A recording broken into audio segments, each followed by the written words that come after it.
नमस्कार सभी साथियों को स्वागत करता हूं सभी का इस यूट्यूब चैनल पर जिसका नाम है स्टडी विद पीएन लोधा। साथियों, आज हम राजस्थान जीके के अंतर्गत जो इतिहास की हमारे सीरीज चल रही है उसमें क्लास नंबर 14 पढ़ने वाले हैं। देखिए, इसके पहले राजस्थान का इतिहास की 13 क्लासें हम पढ़ चुके हैं और ये जो क्लास नंबर 14 है, मारवाड़ का राठौड़ वंश हमारे चल रहा है और ये मारवाड़ के राठौड़ वंश की अंतिम क्लास है। साथियों देखिए, यहाँ पर इसके पहले मारवाड़ के राठौड़ वंश के पहले हमने मेवाड़ का गुहिल वंश भी पढ़ा है।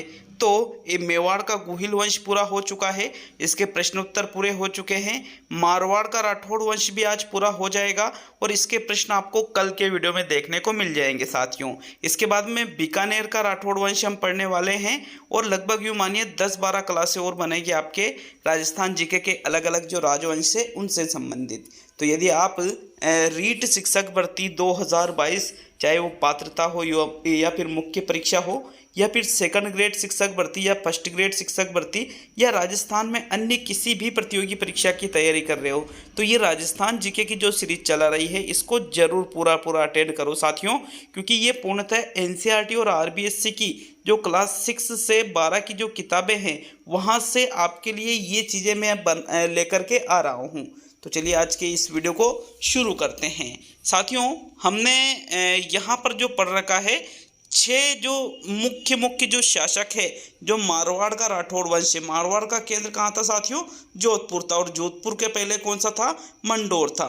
मंडोर पहले से ही बना हुआ था और जोधपुर का निर्माण किसने करवाया था?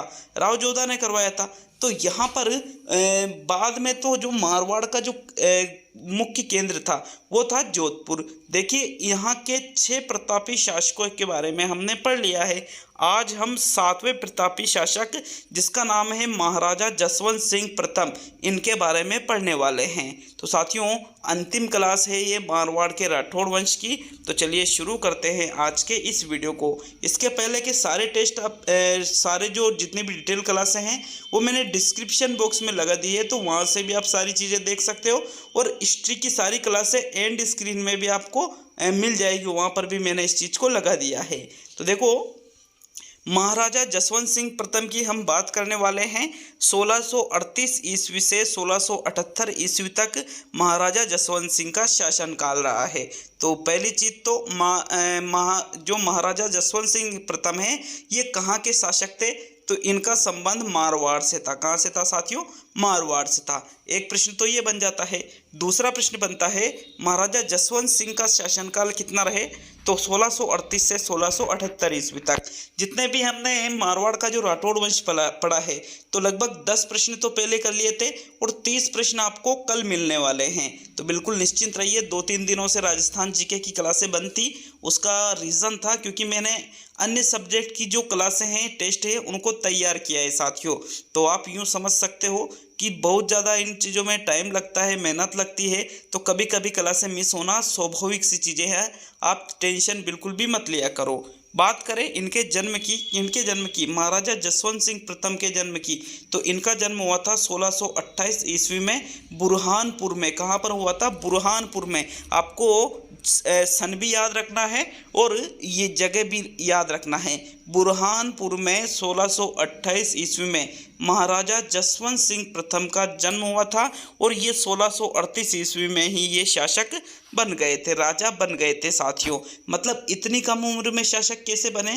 क्योंकि इनके पिता की मृत्यु, किनके? महाराजा जसवंत सिंह जो थे, इनके पिता का नाम था गज सिंह। इनकी मृत्यु साथियों जब ये छोटे थे तब हो गई थी, जल्द ही इनके पिता की मृत्यु हो गई थी, इसलिए इनको शासक कम उम्र में ही बनाया गया था। तो देखो, इनके पिता का नाम था गज सिंह। गज सिंह की मृत्यु के समय जसवंत सिंह अपने विवाह हेतु बूंदी में थे। देखो, 10-11 साल का बालक है। इसकी मृत्यु कब हुई गज सिंह की? जब जसवंत सिंह प्रथम की आयु 10-11 साल थी। अब जब गज सिंह की मृत्यु हुई तो ये जसवंत सिंह जो कि मारवाड़ का जो शासक बनने वाला है साथियों, ये कहाँ पर था? विवाह हेतु बूंदी में था। मतलब इसकी शादी 10-11 साल में हो रही थी। विवाह हेतु कहाँ पर था? ये बूंदी में था। जब गज सिंह की मृत्यु हुई तो बादशाह शाहजहाँ द्वारा उसे आगरा पहुंचने का निमंत्रण मिला। जसवंत सिंह जब आगरा पहुंचे तो वहां शाही तौर पर उसे टीका दिया गया। देखो, गज सिंह की मृत्यु हुई। मृत्यु होने के बाद ये हो गया कि भाई उनका जो बेटा है वो शासक बनने वाला है। तो मृत्यु होते ही यूँ मान सकते हो कि भाई शासक कौन बन जाएगा? जसवंत सिंह प्रथम। तो साथियों, ये चीज़ देख करके जो उस समय दिल्ली का राजा था जिसका नाम है शाहजहाँ, शाहजहाँ का दिल्ली सल्तनत पर राज था उस टाइम पे। तो शाहजहाँ का गज सिंह से अच्छा संबंध था, तो उनके बेटे से भी संबंध अच्छा रहेगा। तो इसने शाहजहां ने जसवंत सिंह प्रथम को कहाँ पर बुलाया साथियों? आगरा पहुंचने का निमंत्रण दिया। किसको? इसको, जसवंत सिंह प्रथम को। और जब जसवंत सिंह प्रथम आगरा पहुंचे तो इन्होंने शाही तौर पर उसे टीका दिया गया कि भाई आप यहाँ पर राज तिलक उसका किया गया और उसको शाही तौर पर शासक बना दिया गया। किसको बना दिया गया शासक? जसवंत सिंह प्रथम को। कब बना दिया गया? गज सिंह की मृत्यु पर बनाया गया। और कब साथियों? सन की बात करें तो 1638 ईस्वी में। इसी अवसर पर उसे राजा का खिताब तथा 4000 जात व सवार का मनसब प्रदान किया गया। ये मनसब वगैरह ये चीज़ें सैनिक वगैरह दिए जाते थे साथियों इनको। तो राजा का खिताब भी वहीं पर आगरा में ही दिया गया था जसवंत सिंह प्रथम को, और 4000 जात से भी इसको सम्मानित किया गया था। 1645 ईस्वी में जसवंत सिंह को आगरा का प्रबंध सौंपा गया। भाई 1638 ईस्वी में तो इसे शासक बना दिया गया था और 1645 ईस्वी में आगरा का प्रबंध सौंपा गया था जसवंत सिंह प्रथम को। 1648 ईस्वी में जसवंत सिंह को कंधार अभियान पर भेजा गया। ये चीज़ें कौन कर रहा है साथियों? यहाँ पर ये चीज़ें शाहजहाँ के द्वारा की जा रही है। तो कंधार अभियान पर भी शाहजहाँ ने ही भेजा था जसवंत सिंह प्रथम को। कब भेजा था? 1648 ईस्वी में। आगरा का प्रबंध जसवंत सिंह प्रथम को कब सौंपा गया था? 1645 ईस्वी में। दोनों ही सन आपको अच्छी तरह से याद रखना है।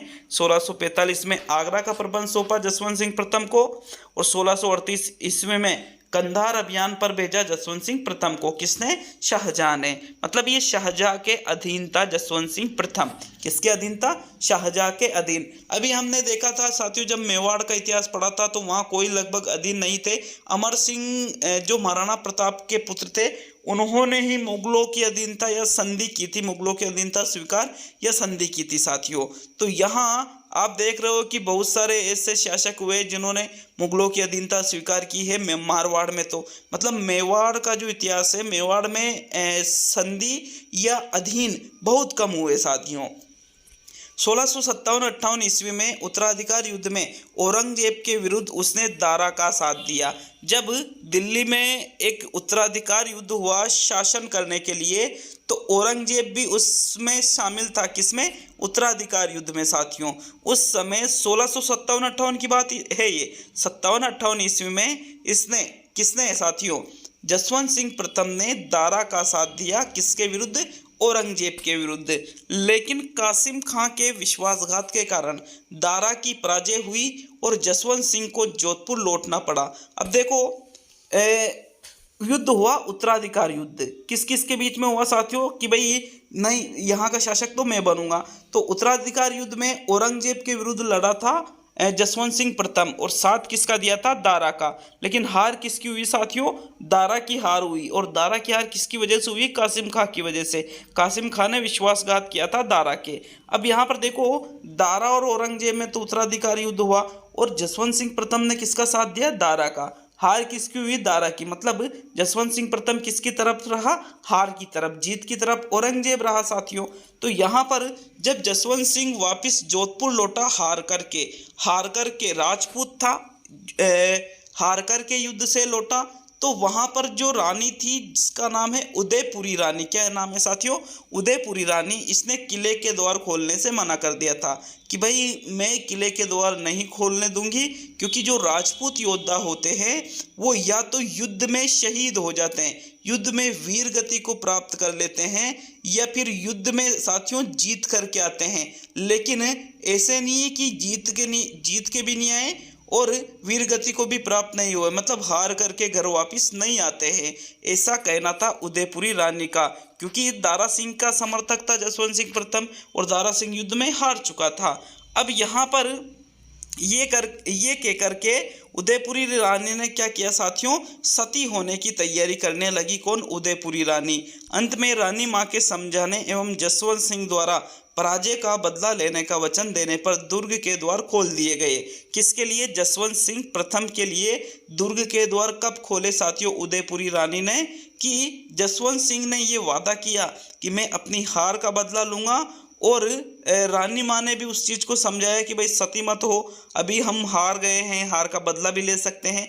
तो ताकि जब जाके उदयपुरी रानी ने सती नहीं की साथियों। ठीक है, तो इस प्रकार की ये एक स्टोरी है, लेकिन इस स्टोरी पर कई लोगों के द्वारा संदेह किया जाता है, और इसको मान्यता देने वाले जो विद्वान थे वो थे श्यामल दास। साथियों, ये जो कहानी है इस पर मान्यता किसने दी थी? श्यामल दास ने दी थी कि भाई दारा सिंह और औरंगजेब के बीच में युद्ध हुआ।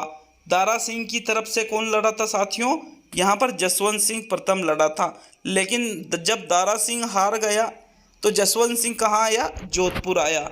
जोधपुर में उसकी जो पत्नी थी उदयपुरी रानी, उसने मेन गेट बंद करवा दिए कि भाई राजपूत योद्धा वीर गति को प्राप्त होते हैं या युद्ध में जीत करके आते हैं, हार करके नहीं आते हैं।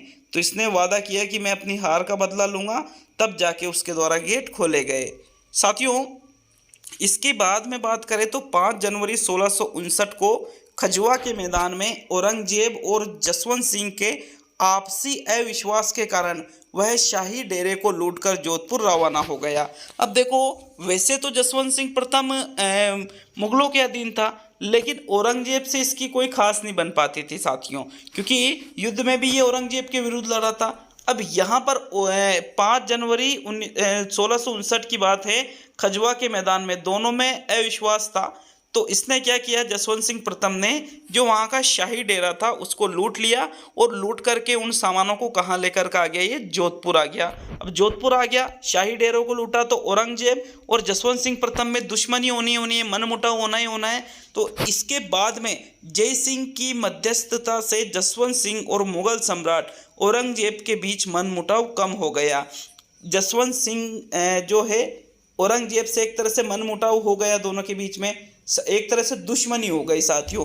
लेकिन जय सिंह ने दोनों के बीच में मध्यस्थता का कार्य किया कि भाई दुश्मनी नहीं करनी है, सदैव हम एक ही साथ साथ रहता आए हैं, आपके ही अधीन रहे हैं। तो साथियों, इस प्रकार ये चीज़ें की गई, जिससे औरंगजेब और जसवंत सिंह प्रथम में थोड़ा मनमुटाव कम हुआ। फलतः उसका मनसब पुनः बहाल कर दिया गया। किसका? जसवंत सिंह प्रथम का। और 1659 ईस्वी में उसे गुजरात का सूबेदार बना दिया गया। तो जसवंत सिंह प्रथम को गुजरात का सूबेदार कब बनाया गया साथियों? 1659 ईस्वी में जसवंत सिंह प्रथम को गुजरात का सूबेदार बनाया गया था। 1673 ईस्वी में जसवंत सिंह को काबुल भेजा गया। बाद में इसे जमरूद में रहने का आदेश दिया गया, और वहीं 28 नवंबर 1678 ईस्वी में उसकी मृत्यु हो गई। किसकी मृत्यु हो गई? जसवंत सिंह प्रथम की मृत्यु हो गई 1678 ईस्वी में साथियों। कहाँ पर हुई थी साथियों? जमरूद में, 28 नवंबर 1678 को। तो क्वेश्चन ये भी बन सकता है कि गुजरात का सूबेदार जसवंत सिंह प्रथम को कब बनाया गया? तो 1659 में बनाया गया। जसवंत सिंह को काबुल कब भेजा गया? 1673 ईस्वी में काबुल भेजा गया। जसवंत सिंह प्रथम की मृत्यु कब हुई? 28 नवंबर 1678 को जसवंत सिंह प्रथम की मृत्यु हुई, और कहाँ पर हुई? जमरूद में हुई साथियों। तो ये सारी चीज़ें भी आपको अच्छी तरह से याद रखना है। जसवंत सिंह के समय मुहनोत नैनसी उसका मंत्री था। किसका? जसवंत सिंह प्रथम का। अब मुहनोत नैनसी बहुत ही अच्छे से आपने इसका नाम सुन रखा होगा साथियों। तो ये इसी का मंत्री था, जसवंत सिंह प्रथम का। साथियों, मुहनोत नैनसी ने नैनसी री ख्यात व मारवाड़ रा प्रगनारी विगत नामक प्रसिद्ध ग्रंथों की रचना की। ये वेरी इंपॉर्टेंट है, आप इसको अच्छी तरह से याद रखिए, क्योंकि एग्जाम में डायरेक्टली प्रश्न पूछा जाता है कि मारवाड़ रा प्रगनारी विगत, इसकी प्रसिद्ध ये जो ग्रंथ है इसकी रचना किसने की? तो आपका आंसर होगा मुहनोत नैनसी के द्वारा इस ग्रंथ की रचना की गई। नैनसी री ख्यात ग्रंथ की रचना किसने की? मुहनोत नैनसी ने ही साथियों इस ग्रंथ की रचना की। तो ये चीज़ें आपको अच्छी तरह से याद रखनी है, क्योंकि एग्जाम में यहाँ से ज़्यादा प्रश्न बनते हैं और ये वाला प्रश्न तो कई बार आ भी चुका है साथियों। देखो, ये हमने जसवंत सिंह प्रथम के बारे में पढ़ा है। किसके बारे में पढ़ा है? जसवंत सिंह प्रथम के बारे में हमने पढ़ा है। तो इस प्रकार से ये आपके मारवाड़ का जो, ये सारी चीज़ें आपके क्लियर होना चाहिए। मारवाड़ का जो राठौड़ वंश है, इसके बारे में हमने जब शुरुआत की थी साथियों, तो राव सिंहा से इसकी हमने शुरुआत की थी। किससे? राव सिंहा से इसकी शुरुआत की थी। राव सिंहा के बाद में हमने पढ़ा था राव चूड़ा के बारे में, ठीक है। राव चूड़ा के बाद में हमने पढ़ा था राव रणमल के बारे में। राव रणमल के बाद में हमने पढ़ा था राव जोधा के बारे में। किसके बारे में पढ़ा था साथियों? राव जोधा के बारे में पढ़ा था। तो राव जोधा ये वही था जिसने जोधपुर की स्थापना की थी, और ये रणमल वही था साथियों जो मोकल इसका भांजा था। रणमल मामा था मोकल का, हंसाबाई लाका। याद आया ना आपको? राव चूड़ा के बारे में, राव सिंहा के बारे में और जोधा के बाद में जो हमने पढ़ा। साथियों, अगर हम मारवाड़ के इतिहास की बात करें, मारवाड़ का जो राठौड़ वंश है, तो सिंहा, चूड़ा, रणमल, जोधा, मालदेव, चंद्रसेन और मोटा राजा उदय सिंह, इनके बाद में आज हमने जो क्लास ली है वो किसके बारे में थी साथियों? वो थी जो जसवंत सिंह प्रथम थे, उनके बारे में हमने पढ़ लिया है। तो मोटा राजा उदय सिंह के बाद में जसवंत सिंह प्रथम। इस प्रकार हमने मारवाड़ का जो राठौड़ वंश है उसके कुल 7 प्रतापी शासकों के बारे में एनसीईआरटी और आरबीएस की किताबों से पढ़ लिया है। तो ये आपके मारवाड़ का राठौड़ वंश भी पूरा होता है। और कल आपके मारवाड़ के राठौड़ वंश से 30 बहुत ही अच्छे और इम्पोर्टेंट क्वेश्चन पीडीएफ सहित आपको मिलने वाले हैं साथियों। तो अगर आप इनके पहले के जो वीडियो नहीं देखे हैं, 3-4 वीडियो बने सारे आपके मारवाड़ के राठौड़ वंश के, 3 वीडियो बने साथियों, तो 3 वीडियो देख लीजिए और उसके बाद में ये जो 30 प्रश्न हम कल करने वाले हैं इनको हल करना, ताकि आपका स्कोर अच्छा हो और आपका मूल्यांकन भी हो जाए और साथियों आपका नॉलेज भी अच्छा बढ़े। तो मिलते हैं अब अगले वीडियो में। ये आज का छोटा वीडियो था, बट यहाँ पर हमने कौन कौन से वंश पढ़ लिए। एक तो मेवाड़ का गुहिल वंश पूरा पढ़ लिया, इसके बाद में मारवाड़ का जो राठौड़ वंश है उसको भी पूरा पढ़ लिया। साथियों 2 क्लासें बनेगी आपके बीकानेर के राठौड़ वंश की, तो उसको भी पूरा पढ़ लेंगे और उसके बाद में 3 वंश आपके हो जाएंगे। उसके बाद में अगले वंश की ओर बढ़ेंगे। तो बहुत बहुत धन्यवाद इतना सारा प्यार देने के लिए।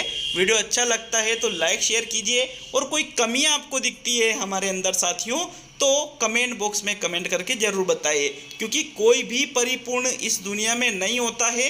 बाई चांस कुछ ना कुछ अगर त्रुटि हो जाती है, कमी हो जाती है, तो आपसे निवेदन है आप कमेंट बॉक्स में कमेंट जरूर करिएगा साथियों। मिलते हैं अगले वीडियो में। बहुत बहुत धन्यवाद एक बार पुनः सभी को दिल से धन्यवाद दूंगा साथियों वीडियो को पूरा देखने के लिए और वीडियो को लाइक और शेयर करने के लिए।